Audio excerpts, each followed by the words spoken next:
There we go. Testing 1, 2, 3. Can you all hear me correctly?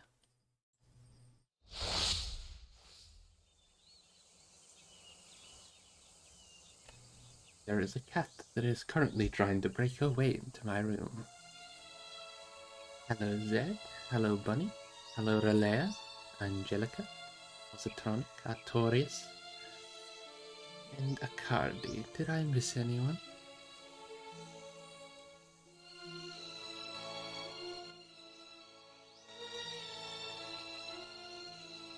Let me... Hard to get the music just right. But hello, are you all settled in? You nice and comfortable? I was about to ask if you had something such as hot chocolate or cocoa, depending on where you're from. But I forgot it's not just past winter there. It is still quite cold down here. It's been raining for hours today. It only recently just stopped. But let us continue with what you're here for. We are on chapter... Where did that go? We are on chapter 15 of the Fellowship of the Ring. We have made it through 304 pages. How many does this book have? Less than 5. It has 458. So we're well over halfway there. Now let us settle in.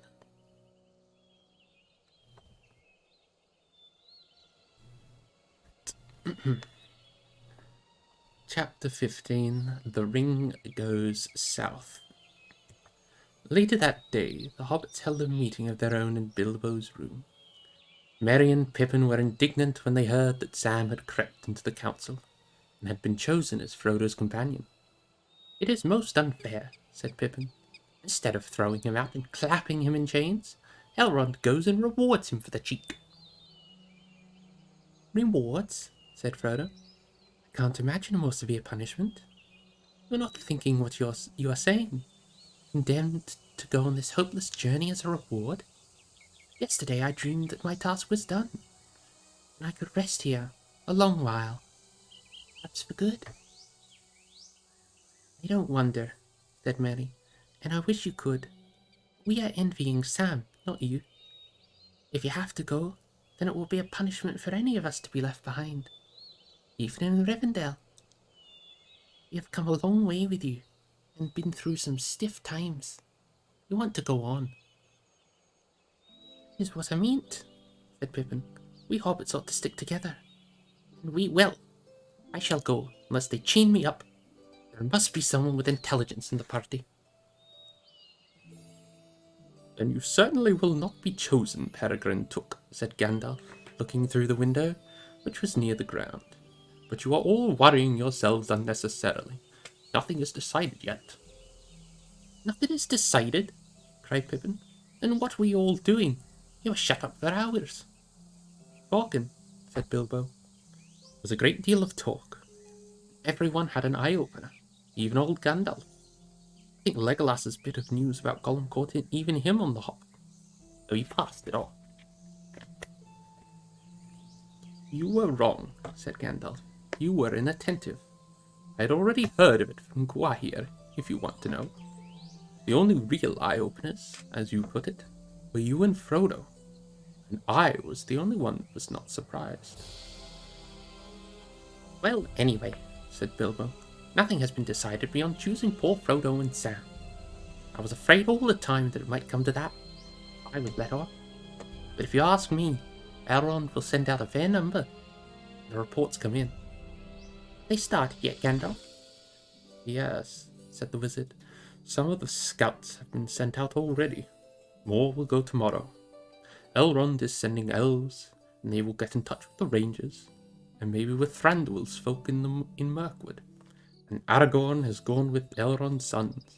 He shall have to scour the lands all around for many long leagues before any move is made." So cheer up, Frodo. You will probably make quite a long stay here. Aye, said Sam gloomily. We'll just have to wait long enough for winter to come. That can't be helped, said Bilbo. Your fault partly, Frodo, my lad, insisting on waiting for my birthday. A funny way of honouring it, I can't help thinking. Not the day. I should have chosen for letting the SBs into Bag End. But there it is. You can't wait now till spring, and you can't go till the reports are back. When winter first begins to bite, when stones crack in the frosty night, when pools are black and trees are bare, is evil in the wild to fare. But I'm afraid it will just be your luck. I'm afraid it will, said Gandalf. We can't start until we have found out about the riders. I thought the riders were all destroyed in the flood, said Merry. You cannot destroy Ringwraiths like that, said Gandalf. The power of their master is in them. They stand or fall by him. He hoped they were all unhorsed and unmasked, and so made for a while less dangerous. We must find out for certain. In the meantime, you should try and forget your troubles, Frodo. Do not know if I can do anything to help you, but I will whisper this in your ears. Someone said that intelligence would be needed in the party. He was right. I think it shall come from you. So great was Frodo's delight at this announcement that Gandalf left the windowsill where he had been sitting and took off his hat and bowed. I only said I think I shall come. Do not count on anything yet. In this matter, Elrond will have much to say, and your friend Strider. Which reminds me, I want to see Elrond. I must be off. How long do you think I shall live here? Said Frodo to Bilbo when Gandalf was gone. Oh, I don't know. I can't count days in Rivendell, said Bilbo. Quite long, I should think. We can have many a good talk. What about helping me with my book? Making a start on the next? Have you thought of an ending? Yes, several, and all are dark and unpleasant, said Frodo. Oh, that won't do, said Bilbo.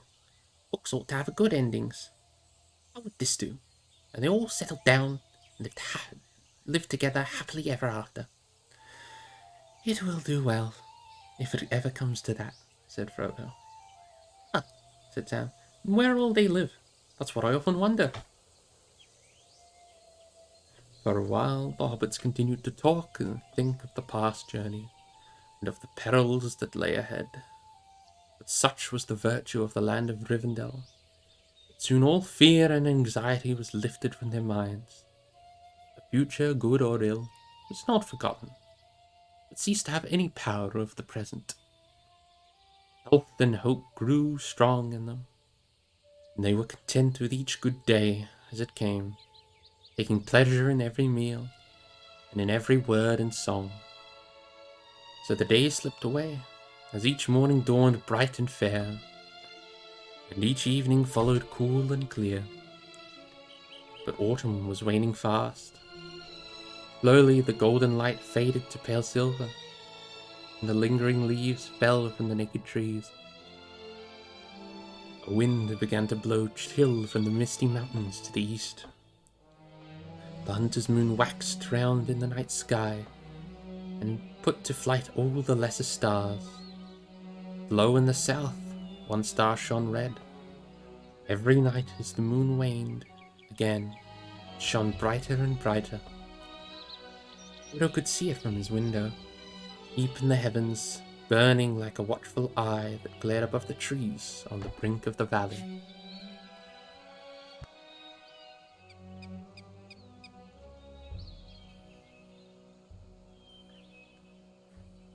The hobbits had been nearly 2 months in the house of Elrond.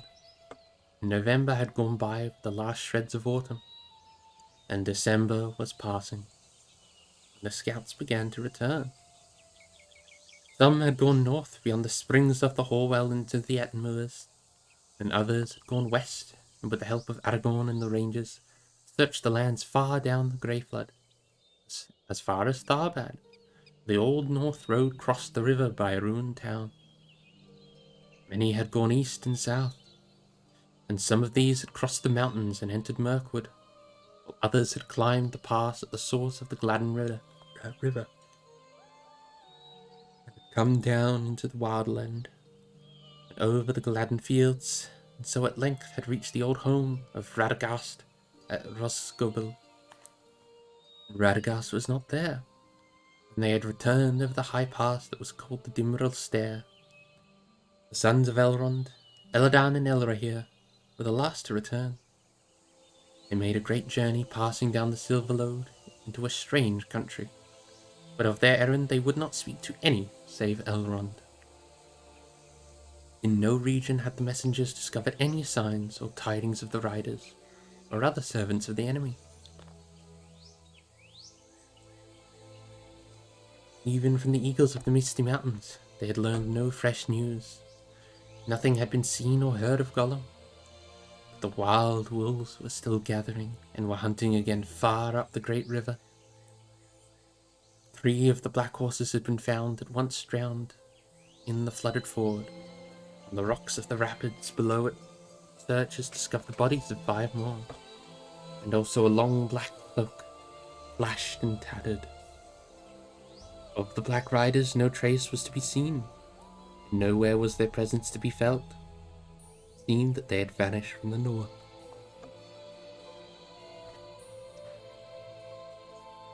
"8 out of the 9 are accounted for, at least," said Gandalf. "It is rash to be too sure, yet I think that we may hope now that the ring race was scattered, and have been obliged to return as best they could to their master in Mordor, empty and shapeless. If that is so, it will be some time before they can begin the hunt again. Of course, the enemy has other servants, but they will have to journey all the way to the borders of Rivendell before they can pick up our trail. And if we are careful, that will be hard to find.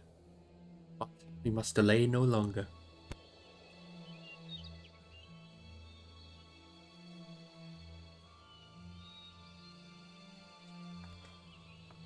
Elrond summoned the hobbits to him. He looked gravely at Frodo. "The time has come," he said. "If the ring is to set out, it must be soon. Those who go with it must not count on their errand being aided by war or force. They must pass into the domain of the enemy, far from aid. You still hold to your word, Frodo, that you will be the ring-bearer?" "I do," said Frodo. "I will go with Sam." "Then I cannot help you much, not even with counsel," said Elrond. "I can foresee very little of your road, but how your task is to be achieved I do not know. The shadow has crept now to the feet of the mountains, and draws nigh even to the borders of the Grey Flood. And under the shadow all is dark to me. You will meet many foes, some open and some disguised, and you may find friends upon your way when you least look for it. I will send out messages, such as I can contrive, to those whom I know in the wide world. But so perilous are the lands now become, some may well miscarry, or come no quicker than you yourself. And I will choose you companions to go with you, as far as they will or fortune allows.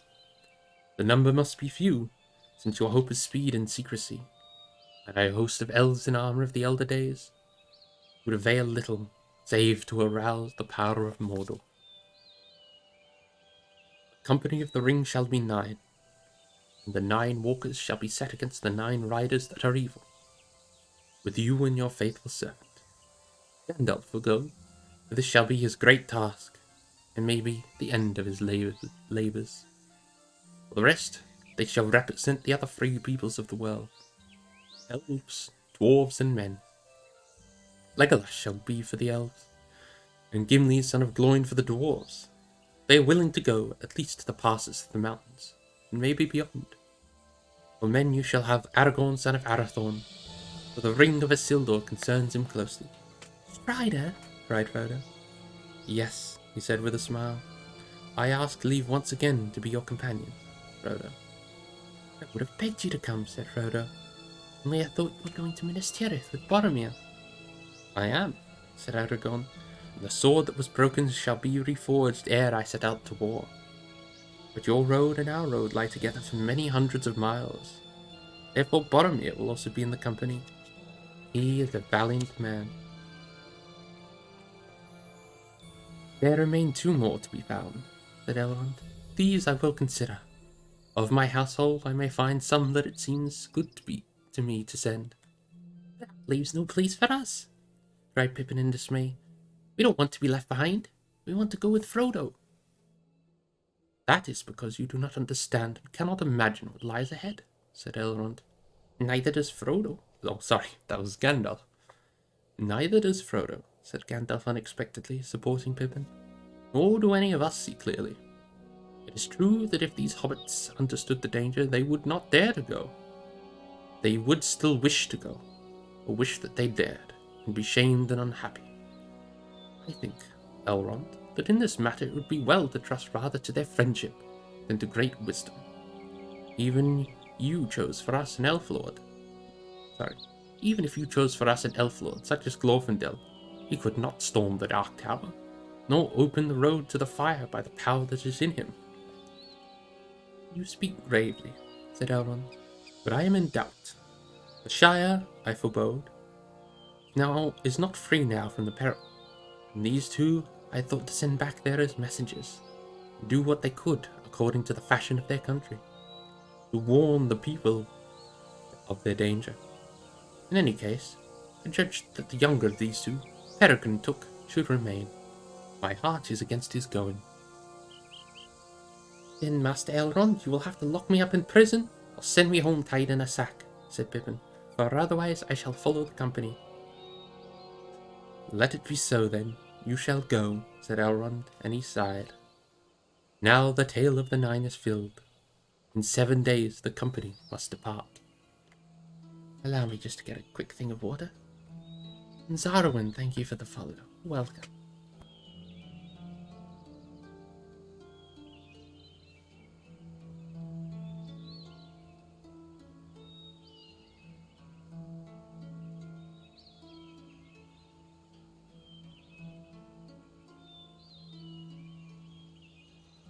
I know not why, yet whenever I do these reading streams, my room gets oddly hot.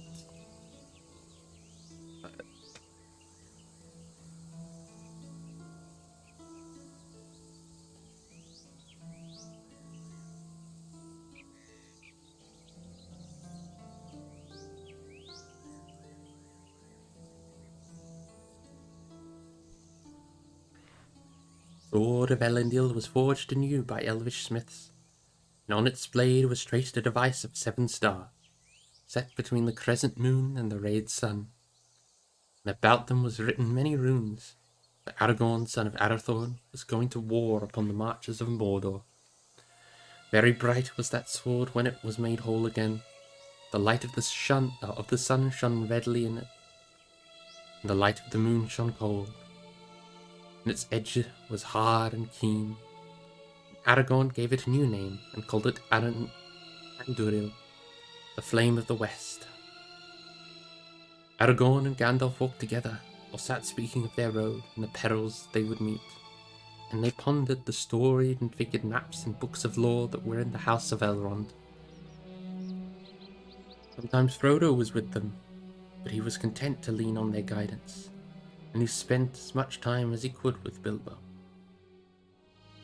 In those last days the hobbits sat together in the evening in the Hall of Fire, and there among many tales they heard told in full the lay of Beren and Luthien and the winning of the great jewel.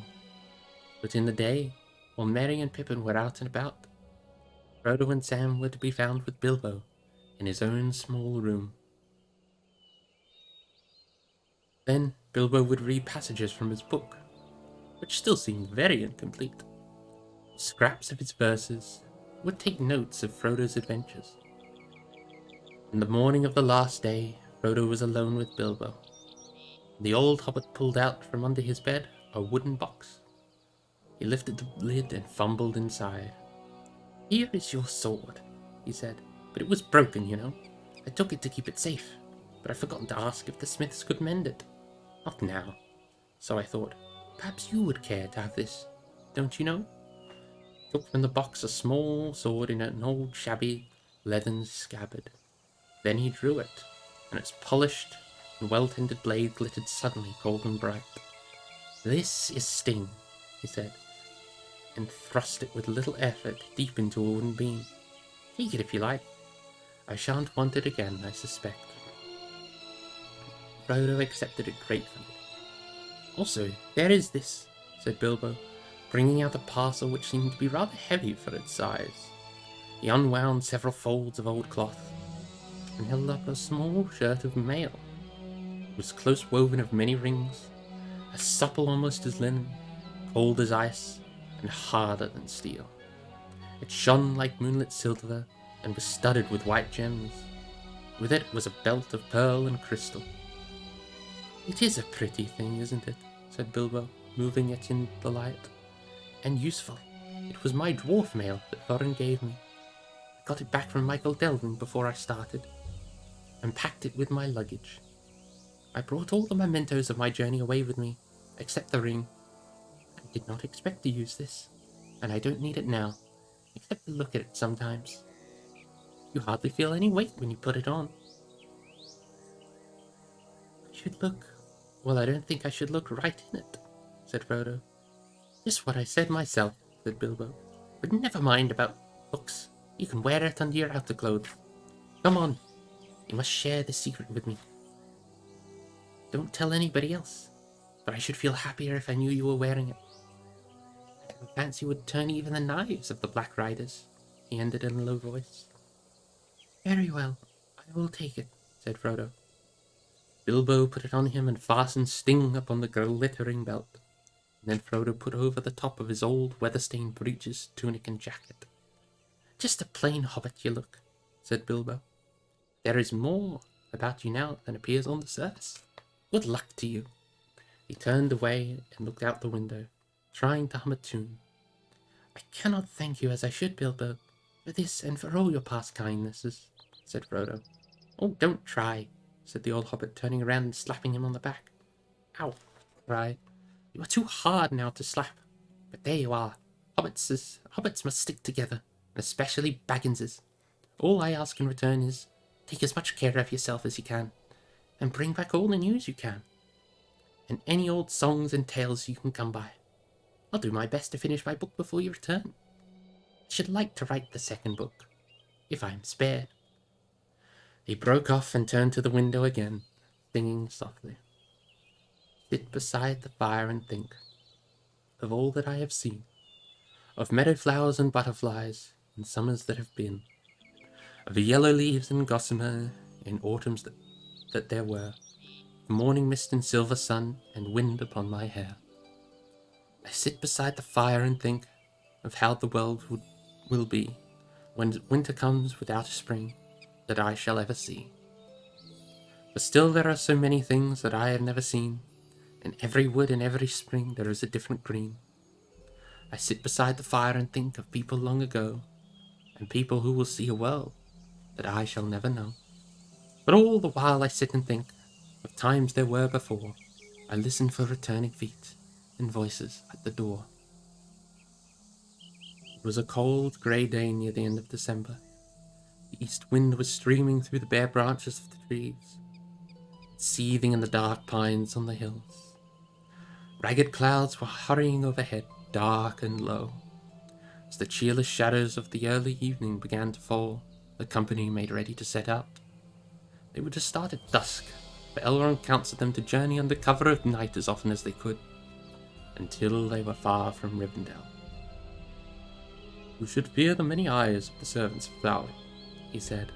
"I do not doubt that the news of the discomfiture of the riders had already reached him, and he will be filled with wrath.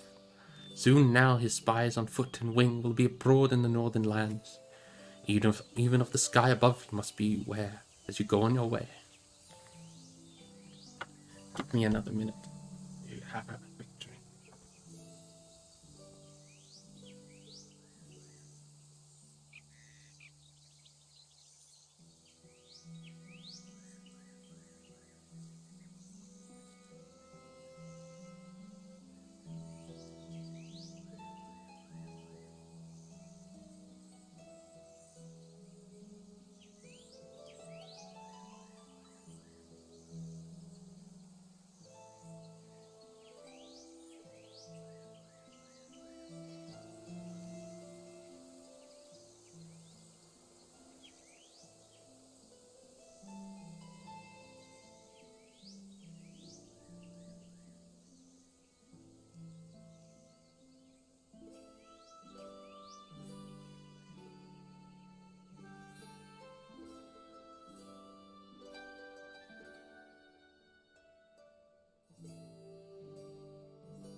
Excellent. Alright.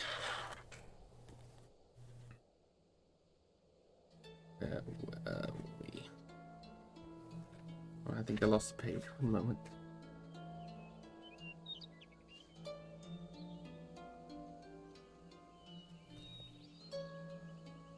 Ah, here we are. Now we shall continue. The company took little gear of war, but their hope was in secrecy, not in battle. Aragon had Anduril, but no other weapon, and he went forth clad only in rusty green and brown, as a ranger of the wilderness. Boromir had a long sword, in fashion like Anduril, but of less lineage. He bore also a shield and his war horn. Loud and clear it sounds in the valley of the hills, he said, and then let all the foes of Gondor flee. Putting it to his lips, he blew a blast, and the echoes leapt from rock to rock, and all that heard that voice in Rivendell sprang to their feet. Slow should you be to win that horn again, Boromir, said Elrond, until you stand once more on the borders of your land, and dire need is on you. Maybe, said Boromir, but always I have let my horn cry at setting forth, and though thereafter we may walk in the shadows, I will not go forth as a thief in the night. Gimli the dwarf alone wore openly a short shirt of steel rings. Dwarves make light of burdens, and in his belt was a broad-bladed axe. Legolas had a bow and a quiver, and at his belt a long white knife. The younger hobbits wore the swords they had taken from the barrow, but Frodo took only Sting, and his mail coat, as Bilbo wished, remained hidden. Gandalf bore his staff, but girt at his side was the elven sword Glamdring, mate of Orcrist, that lay now upon the breast of Thorin under the lonely mountain. All were well furnished by Elrond with thick warm clothes. They had jackets and cloaks lined with fur. Spare food and clothes and blankets and other needs were laden on a pony. None other than the poor beast they had brought from Bree. The day in Rivendell had worked a great wonder of change on him.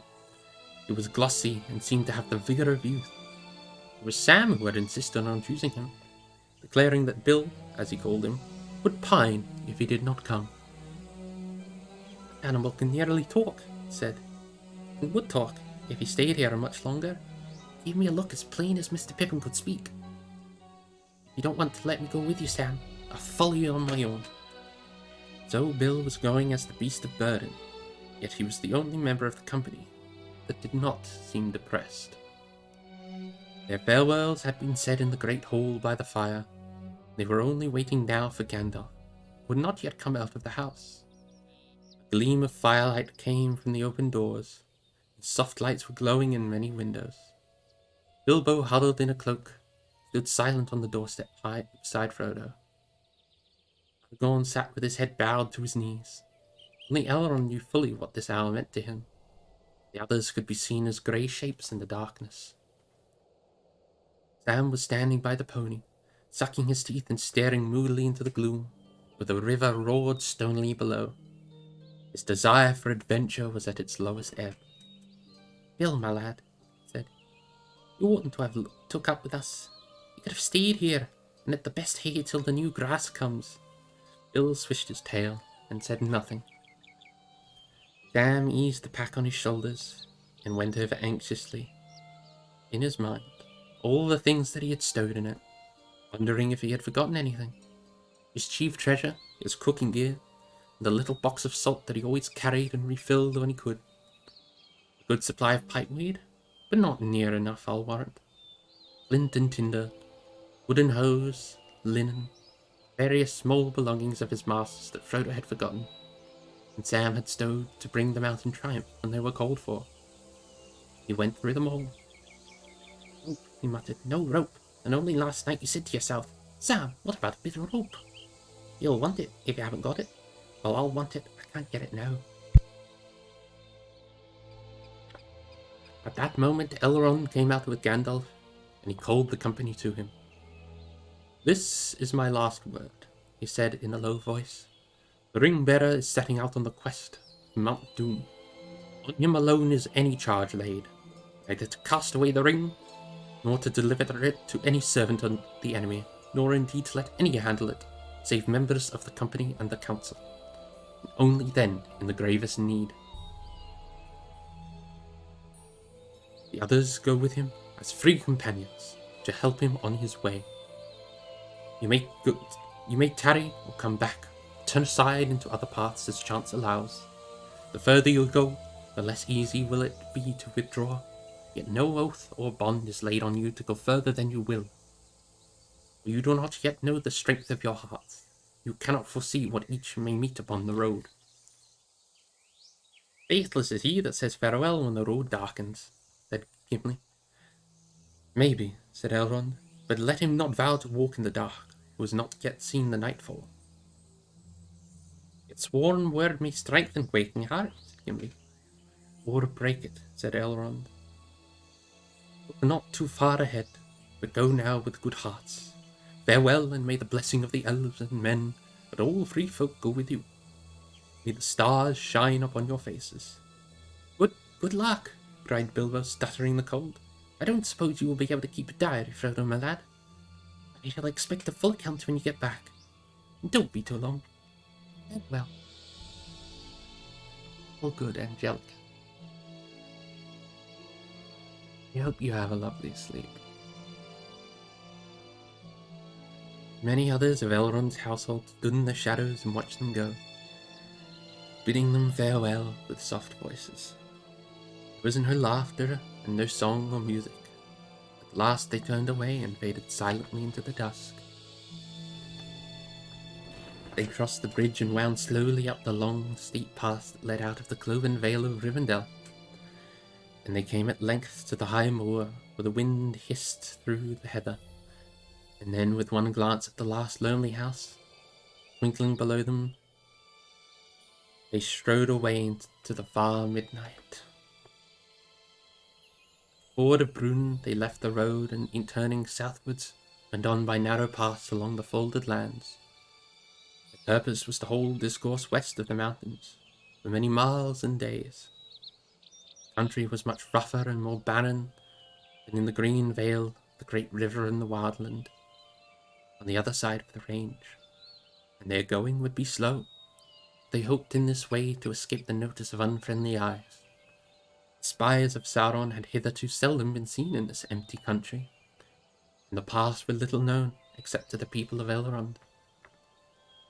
Gandalf walked in front, and with him went Aragorn, who knew this land even in the dark. The others were in file behind, and Legolas, whose eyes were keen, was the rear guard. The first part of their journey was hard and dreary. Frodo remembered little of it save the wind. For many sunless days an icy blast came from the mountains in the east, and no garment seemed able to keep out its searching fingers. Though the company was well clad, they seldom felt warm. Either moving or at rest, they slept uneasily during the middle of the day, in some hollow of the land, or hidden under the tangled thorn bushes that grew in thickets in many places. In the late afternoon, they were roused by the watch, and took their chief meal. Cold and cheerless as a rule, they could seldom risk the lighting of a fire. In the evening they went on again, always as nearly southward as they could find a way. At first, it seemed to the hobbits that although they walked and stumbled until they were weary, they were creeping forward like snails and getting nowhere. Each day the land looked much like the same as it had the day before. Yet steadily the mountains were drawing nearer.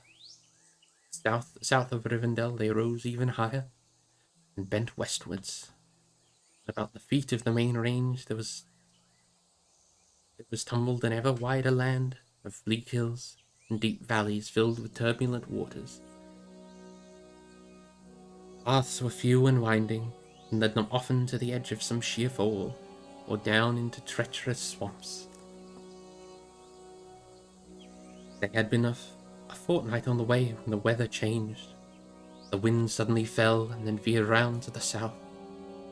Swift flowing clouds lifted and melted away, and the sun came out pale and bright. Came a cold, clear dawn at the end of a long, stumbling night march. The travellers reached a low ridge crowned with ancient holly trees, whose grey-green trunks seemed to have been built out of the very stone of the hills. Their dark leaves shone, and their berries glowed red in the light of the rising sun. Away in the south, Frodo could see the dim shapes of lofty mountains that seemed now to stand across the path that the company was taking. At the left of this high range rose 3 peaks. The tallest and nearest stood like a tooth tipped with snow. Its great, bare northern precipice was still largely in shadow. Where the sunlight slanted upon it, it glowed red. Gandalf stood at Frodo's side and looked out under his hand. "We have done well," he said. "We have reached the borders of the country that the men call Holland. Many elves lived here in happier days, when Eregion was its name. 45 leagues as the crows flies we have come. For many long miles further our feet have walked. The land and the weather will be milder now, perhaps all the more dangerous." "Dangerous or not, real sunrise is a mighty welcome," said Frodo, throwing back his hood and letting the morning light fall on his face. "The mountains are ahead of us," said Pippin. "You must have turned eastwards in the night." "No," said Gandalf, "but you see further ahead in the clear light beyond those peaks the range bends round southwest. There are many maps in Elrond House, but I suppose you never thought to look at them." "Yes, I did, sometimes," said Pippin, "but I don't remember them. Frodo has a better head for that sort of thing." "I need no map," said Gimli, who had come up with Legolas and was gazing out before him with a strange light in his deep eyes. "There is the land where our fathers worked of old, and we have wrought the image of those mountains into many works of metal and stone, and into many songs and tales. We stand tall in our dreams, as Zirak, Ur. Only once before have I seen them from afar in waking life, but I know them and their names. For under them lies Khazad-dûm, Dwarrel Delph, that is now called the Black Pit, Moria in the Elvish tongue. Yonder stands Barad-dûr, the Red Horn, cruel Caradhras, and beyond him are Silvertine and Cloudyhead, Celebdil the White, and Fanuldil the Grey, that we call, what a dwarven name so hard, Zirak Sigil and Bun-Ushathur.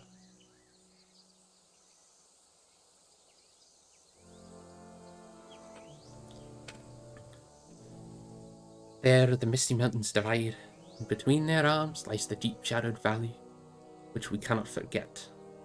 Zanul Bizarre, Dimral Dale, which the elves called Nandur Hirion.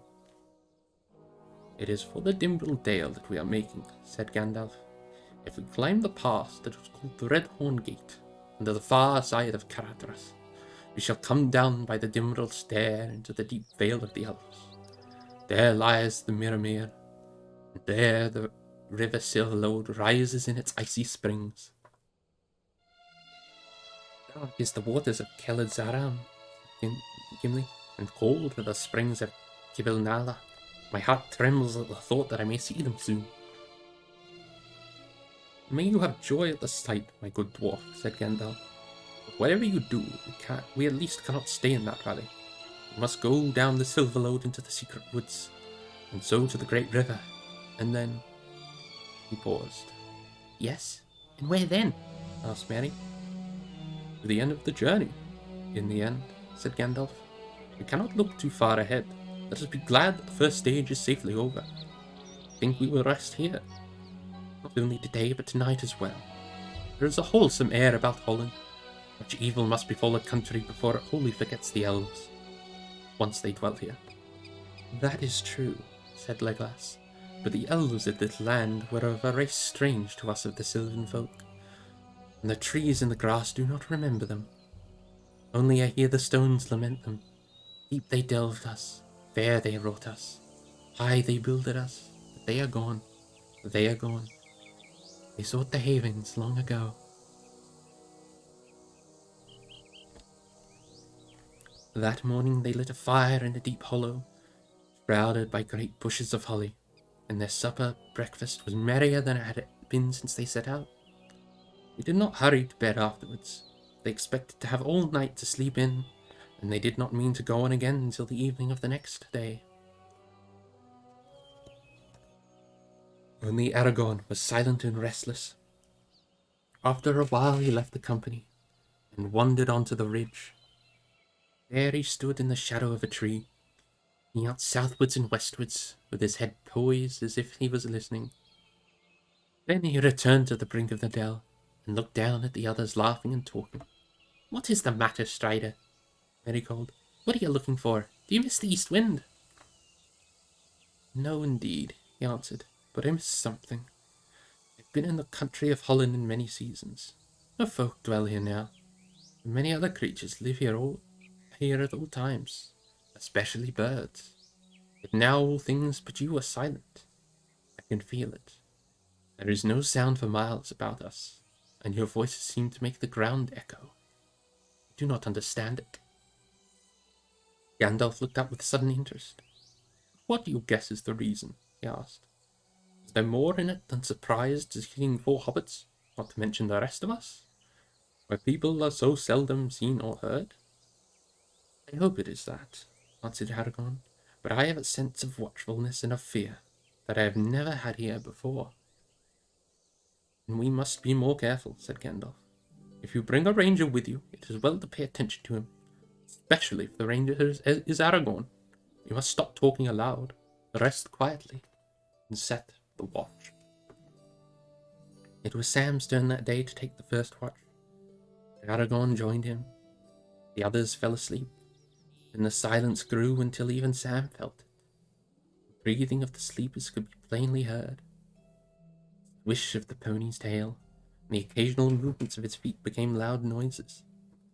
Sam could hear his own joints creaking if he stirred. Yet silence was around him, and over all hung a clear blue sky. As the sun rode up from the east, away in the south a dark patch appeared, and grew and drove north like flying smoke in the wind. "What is that, Strider? It don't look like a cloud," said Sam in a whisper to Aragorn. He made no answer. He was gazing intently at the sky. All along Sam could see for himself what was approaching. Flocks of birds flying at great speed, were wheeling and circling, traversing all the land as if they were searching for something, and they were steadily drawing nearer. "Flat and still," hissed Aragorn, pulling Sam down into the shade of the holly bush. But a whole regiment of birds had broken away suddenly from the main host, and came, flying low, straight towards the ridge. Sam thought they were some kind of crow, of large size, as they passed overhead in so dense a throng that their shadow followed them darkly over the ground below. One harsh croak was heard. Not until they had dwindled in the distance, north and west, and the sky was clear again, would Aragorn rise. Then he sprang up and went and wakened Gandalf. "Regiments of black crows are flying all over the land between the mountains and the Grey Flood," he said. "And they've passed over Holland. They are not natives here, they are Crebain, out of Fangorn in Dunland. I do not know what they are about. Possibly there is some trouble away south, from which they are fleeing. But I think they are spying out the land. I've also glimpsed many hawks flying high up in the sky. I think we ought to move again this evening. Holland is no longer wholesome for us. It is being watched." "And in that case, so is the Red Horn Gate," said Gandalf. "How we can get over that without being seen, I cannot imagine. We will think of that when we must. As for moving as soon as it is dark, I am afraid that you are right." "Luckily our fire made little smoke, and it burned low before the Crebain came," said Aragorn. "It must be put out, and not lit again." "Alright, I will be taking a short 5-10 minute break to give my voice some rest before I finish the rest of the chapter. But I will leave you here quietly with the music. We'll try not to be too long.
And we return. Hello again, everyone. Are you ready for us to continue?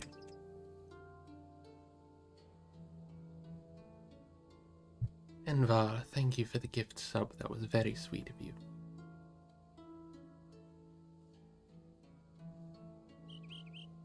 Thank you, Akari. And oh?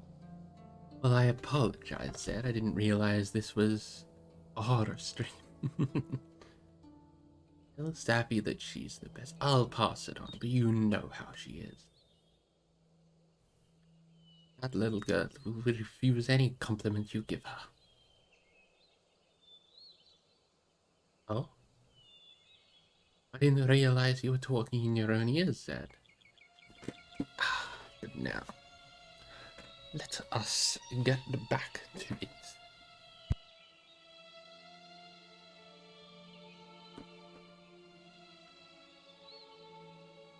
Where we left off, the Creebane had come looking for the Fellowship, and thankfully they had managed to avoid detection. Oh, thank you, Varashala. That is very sweet of you. We are very glad to have you here.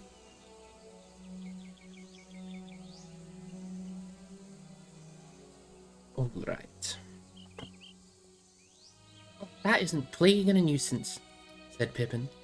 The news, no fire and a move again by night, had been broken to him as soon as he woke in the late afternoon.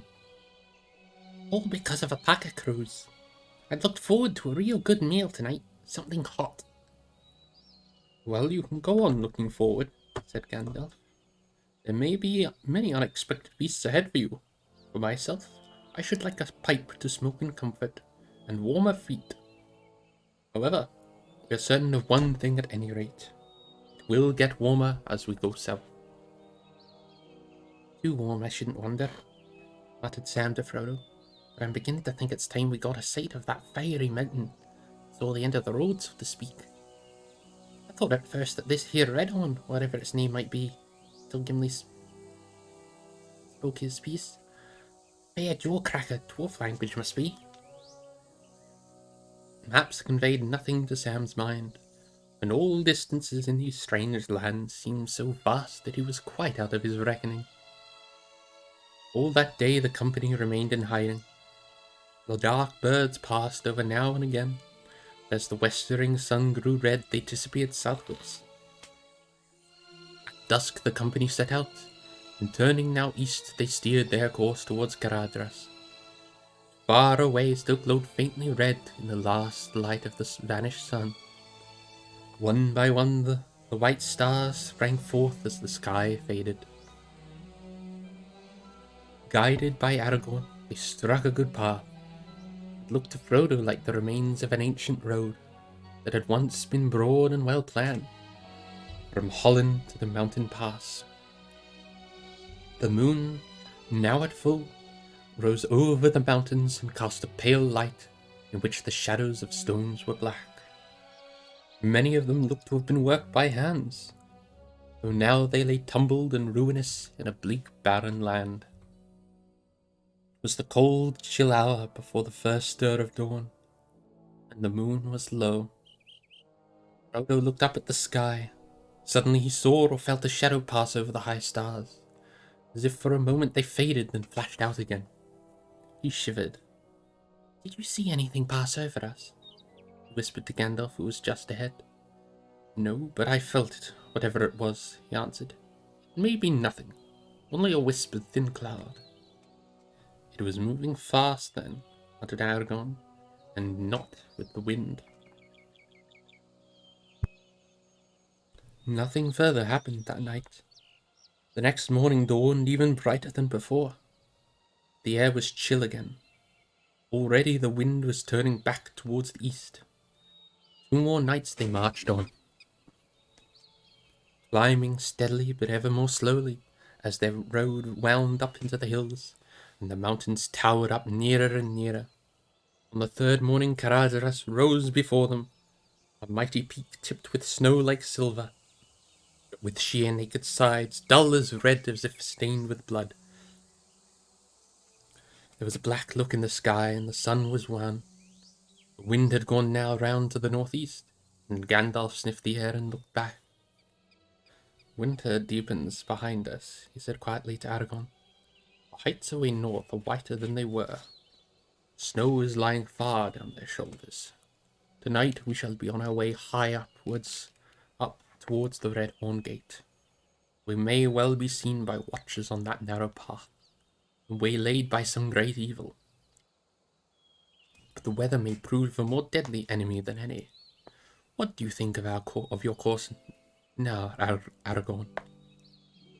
Frodo overheard these words and understood that Gandalf and Aragorn were continuing some debate that had begun long before. He listened anxiously. I think no good of our course from the beginning to end, as you know well, at Gandalf, answered Aragorn. And perils known and unknown will grow as we go on. But we must go on. It is no good delaying our passage of the mountains. Further south there are no passes, till one comes to the Gap of Rohan. I do not trust that way since your news of Saruman. Who knows now which side the marshals of the Horse Lords serve? Who knows indeed, said Gandalf. But there is another way, and not by the pass of Caradhras, the dark and secret way that we have spoken of. But let us not speak of it again. Not yet. Say nothing to the others, I beg, not until it is plain that there is no other way. We must decide before we go further, answered Gandalf. Then let us weigh the matter in our minds, while the others rest and sleep. In the late afternoon, while the others were finishing their breakfast, Gandalf and Aragorn went aside together and stood looking at Caradhras. Its sides were now dark and sullen, and its head was in grey cloud. Frodo watched them, wondering which way the debate would go. When they returned to the company, Gandalf spoke, and then he knew that it had been decided to face the weather and the high pass. He was relieved. He could not guess what this other dark and secret way was, but the very mention of it had seemed to fill Aragorn with dismay, and Frodo was glad that it had been abandoned. From signs that we have seen lately, said Gandalf, I fear that the Red Horn Gate may be watched, and I also have doubts of the weather that is coming up behind. Snow may come. We must go with all speed that we can. Even so, it will take us more than 2 marches before we reach the top of the pass. Dark will come early this evening. We must leave as soon as we can be ready. I will a word of advice, if I may, said Boromir. I was born under the shadow of the White Mountain, and know something of journeys and high places. We shall meet bitter cold, if no worse, before we come down on the other side. It will not help us to keep so secret that we are frozen to death. When we leave here, where there are still a few trees and bushes, each of us should carry a faggot of wood as large as he can bear. And Bill could take a bit more, couldn't you, lad? Said Sam. Tony looked at him mournfully. Very well, said Gandalf. We must not use the wood. Not unless it is a choice between fire and death.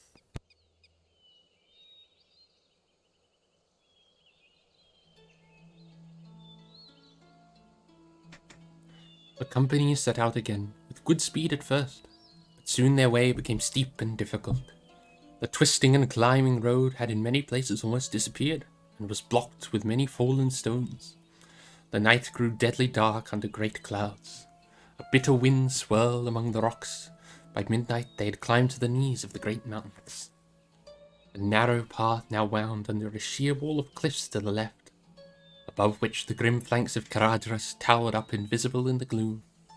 On the right was a gulf of darkness, where the land fell suddenly into a sharp ravine. Laboriously they climbed a sharp slope and halted for a moment at the top. Frodo felt a soft touch on his face.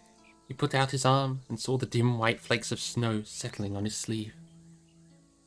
They went on, but before long the snow was falling fast, filling all the air and swirling into Frodo's eyes. The dark bent shapes of Gandalf and Aragorn, only a pace or two ahead, could hardly be seen. I don't like this at all, panted Sam just behind. Snow's all right on a fine morning, but I like to be in bed while it's falling. Wish this lot would go off to Hobbit, but might welcome it there.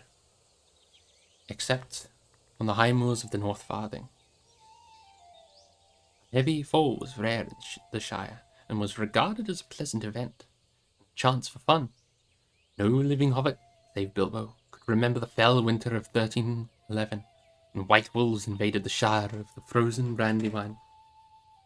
Gandalf halted. Snow was thick on his hood and shoulders. It was already ankle-deep about his boots. "This is what I feared, Aragorn," he said. "What do you say now?" "I feared it too," Aragorn answered, "but less than the other things. I knew the risk of snow, and though it seldom falls heavily so far south, save high up in the mountains. We are not high yet. We are still far down, where the paths are usually open all winter." "I wonder if this is a contrivance of the enemy," said Boromir. "They say in my land that he can govern the storms in the mountains of shadow that stand upon the borders of Mordor. His strange powers and many allies. His arm has grown long indeed. His arm has grown long indeed," said Gimli, "if he can draw snow down upon the north to travel us here 300 leagues away." "His arm has grown long," said Gandalf. While they were halted, the wind died down, and the snow slackened until it almost ceased.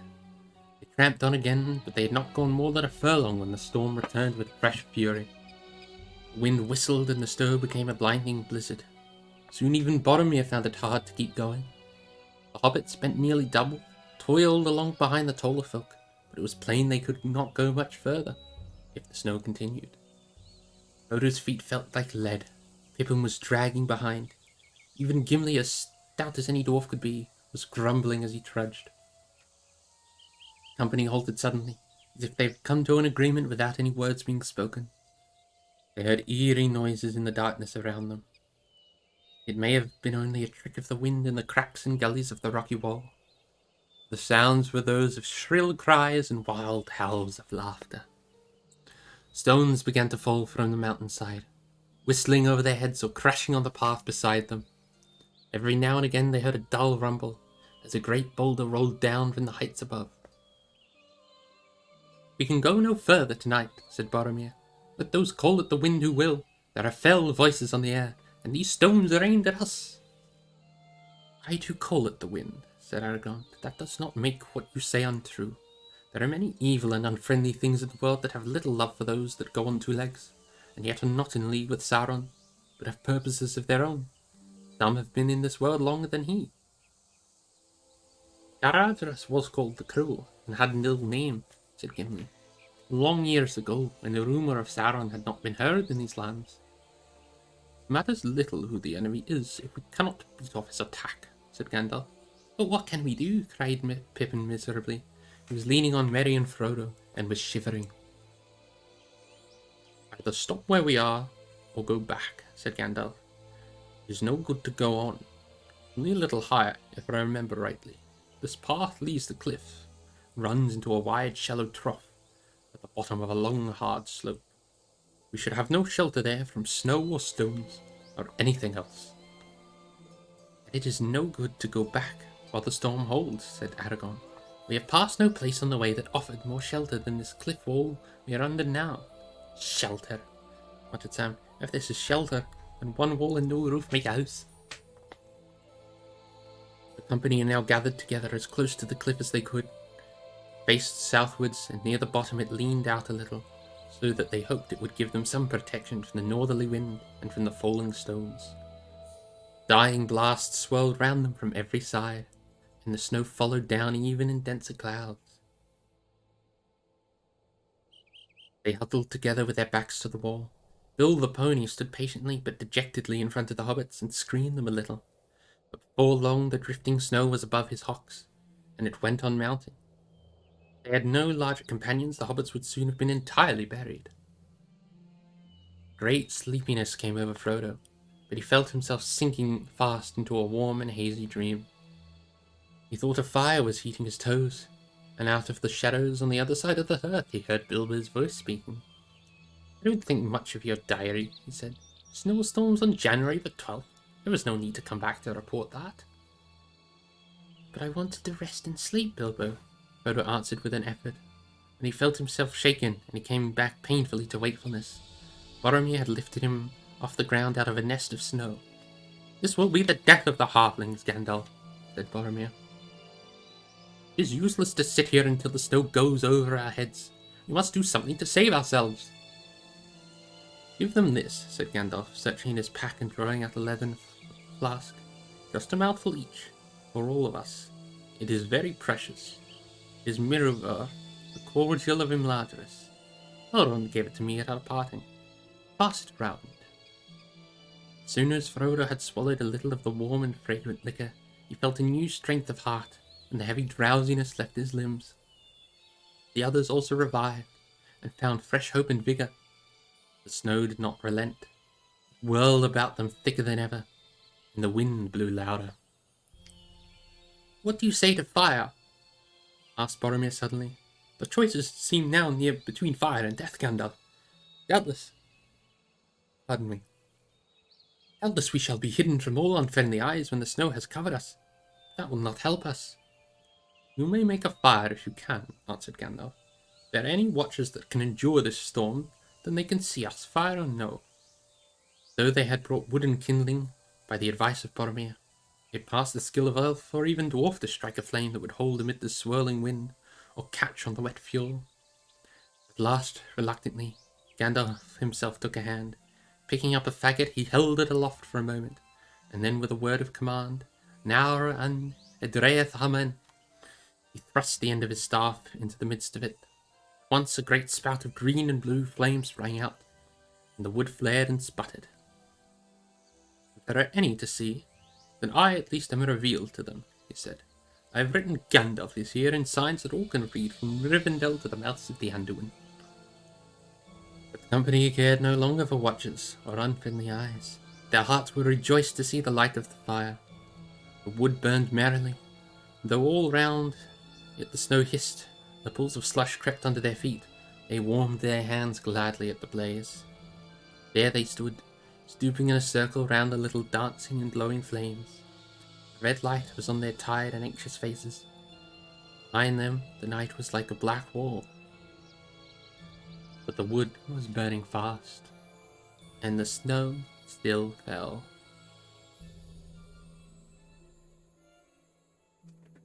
Moment, I need another mouthful of water.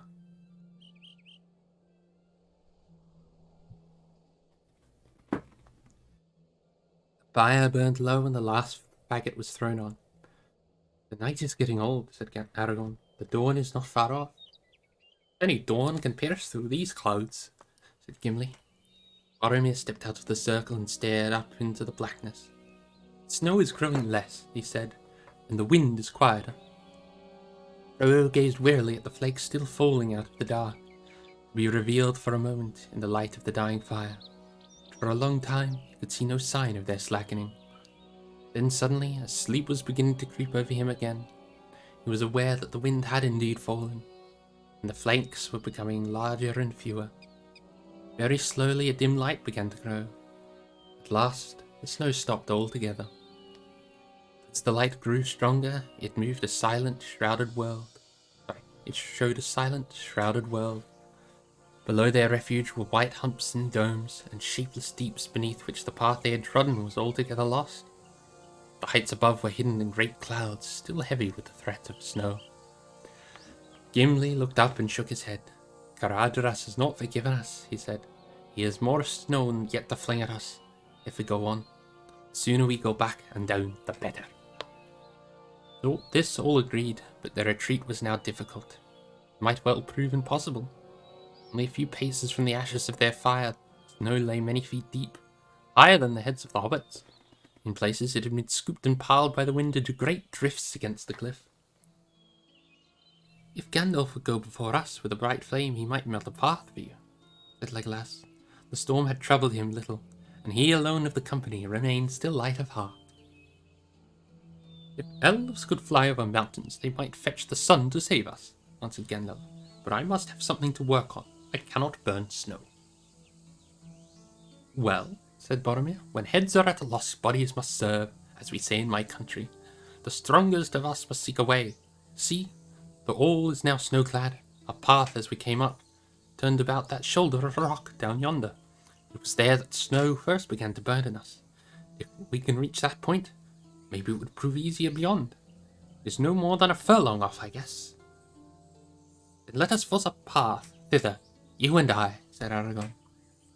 Aragon was the tallest of the company, but Boromir, little less in height, was broader and heavier in build. He led the way and Aragon followed. Slowly they moved off, and were soon toiling heavily. In places the snow was breast high, and often Boromir seemed to be swimming, or burrowing with his great arms rather than walking. Legolas watched them for a while with a smile upon his face, and then he turned to the others. The strongest must seek a way, say you, but I say let a ploughman plough. But choose an otter for swimming, and for running light over grass and leaf, or over snow, an elf. With that he sprang forth nimbly, and then Frodo noticed, as if for the first time, though he had long known it, that the elf had no boots, but wore only light shoes, as he always did, and his feet made little imprint on the snow. Farewell, he said to Gandalf. I go to find the sun. And swift as a runner over firm sand, he shot away, and quickly overtaking the toiling men with a wave of his hand, he passed them, and sped into the distance and vanished round the rocky turn. Legolas is a cheeky little shit, isn't he?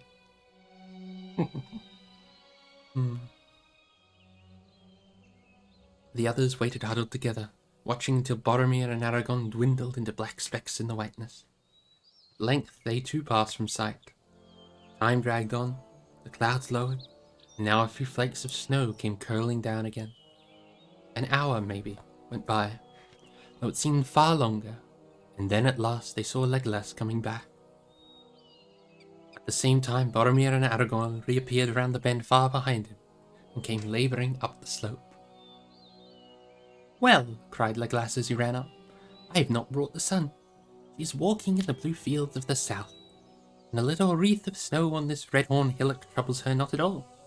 But I have brought back a gleam of hope for those who are doomed to go on feet. There is the greatest wind drift of all, just beyond the turn, and there our strong men were almost buried. They despaired until I returned.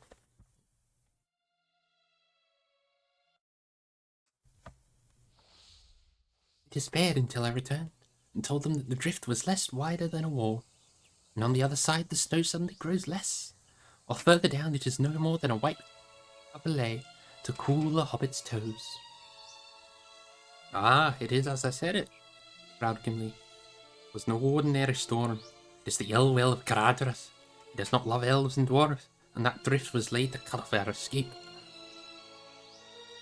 Happily your Caradhras has forgotten that you have men with you, said Boromir, who came up at that moment. And doughty men too, if I may say it. The lesser men with spades might have served you better. Still, we have thrust a lane through the drift. For all here may be grateful who cannot run light as the elves. How are we to get down there, even if you have to cut through the drift? The Pippin voicing the thought of all hobbits. Have hope, said Boromir. I am weary, but I still have some strength left, and Aragorn too. We will bear the little folk. The others, no doubt, will make shift to tread the path behind us. Come, Master Peregrine, I will begin with you. He lifted the hobbit. Cling to my back, I shall need my arms, he said, and strode forward. Aragorn with Merry came behind him. Pippin marvelled at his strength, seeing the passage that had already been forced with no other tool than his great limbs. Even now, burdened as he was widening the track for those who followed, thrusting the snow aside as he went. They came at length to the great drift, which flung across the mountain path like a sheer sudden wall, and its crest sharp as if shaped with knives, reared up more than twice the height of Boromir. Through the middle, a passage had been beaten, rising and falling like a bridge. On the far side, Merry and Pippin were set down, and there they waited with Legolas for the rest of the company to arrive. After a while, Boromir returned carrying Sam. Behind in the narrow, but now well-trodden track, came Gandalf, leading Bill, with Gimli perched among the baggage. Last came Aragorn carrying Frodo. They passed through the lane, but hardly had Frodo touched the ground, when with a deep rumble, They rolled down a fall of stones and slithering snow. The spray of it half blinded the company as they crouched against the cliff, and when the air cleared, again they saw that the path was blocked behind them. Enough, enough, cried Gimli. We are departing as quickly as we may. Indeed, with that last stroke of malice of the mountain seemed to be expended, as if Caradhras was satisfied that the invaders had been beaten off, and would not dare to return. The threat of snow lifted, the clouds began to break, the light grew broader. As Legolas had reported, they found that the snow became readily more shallow as they went down, so that even the hobbits could trudge along. Soon they all stood once more on the flat shelf at the head of the steep slope where they had felt the first flakes of snow the night before. The morning was now far advanced. From the high place they looked back westwards, over the lower lands. Far away in the tumble of country that lay at the foot of the mountain was the dell from which they had started to climb the passes. Frodo's legs ached. He was chilled to the bone and hungry, and his head was dizzy as he thought of the long and painful march downhill. Black specks swam before his eyes. He rubbed them, but the black specks remained.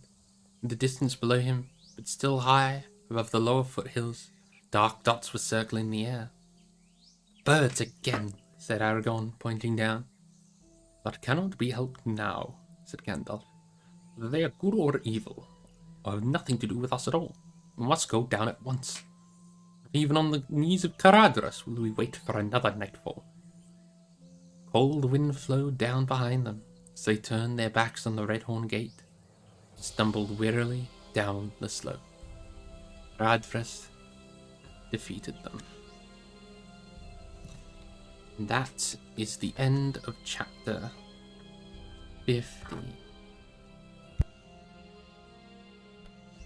I hope you all enjoyed it. I certainly took better care of my throat that time, I will say. But now let me find you someone to send you off to.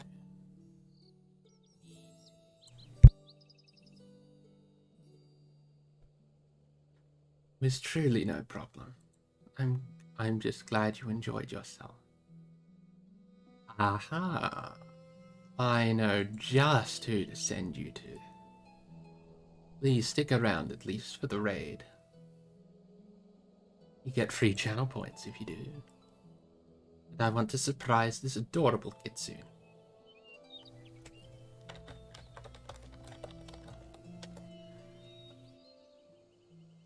I'm glad you enjoyed it, Zarun. Now I have two raid options. One is raid, one is raid. Raid and sub. If you do not have a sub, you'll want to use the second one. If you do have a sub, you'll want to use the first one. Feel free to spam it in her chat when you get there. She's an adorable kitsune who's finally going into full-time streaming. Deserves all the love and happiness. Hopefully, I shall see you all next week. Thank you to all those who joined us for the first time today. Farewell.